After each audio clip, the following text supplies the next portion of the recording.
All right, so on your geologic maps, there are lots of different symbols. And on your key, there is this symbols for geologic maps section that tells you what all of these symbols mean.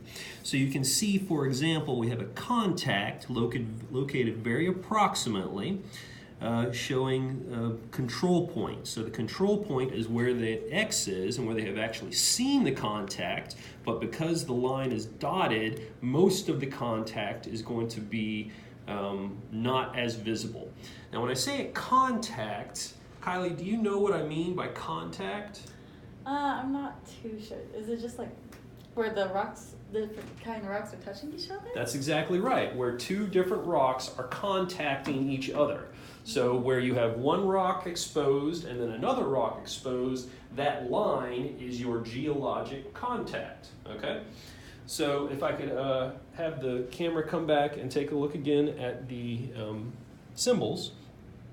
We see we have contacts. We see we have a thrust fault, which is the dotted line, the bold dotted line with saw teeth on it.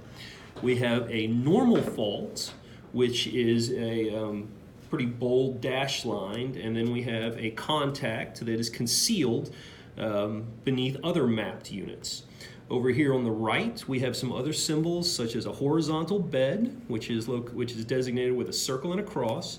We have vertical beds, which are beds that instead of being at any angle are standing straight up.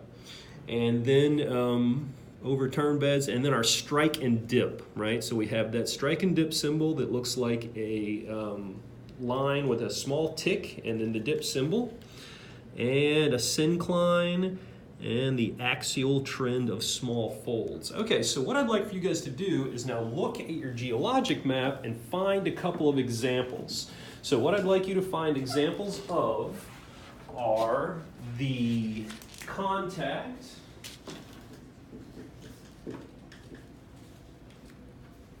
the thrust faults,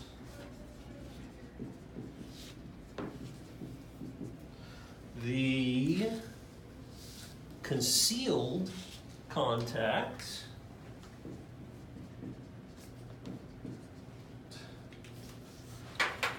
strike and dip,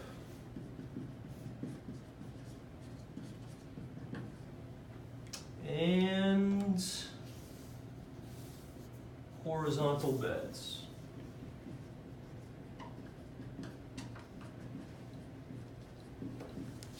So everybody just get familiar with what these symbols are and see if you can find an example of each one, and then we're going to come back and see if our students were able to do that and point a couple of them out.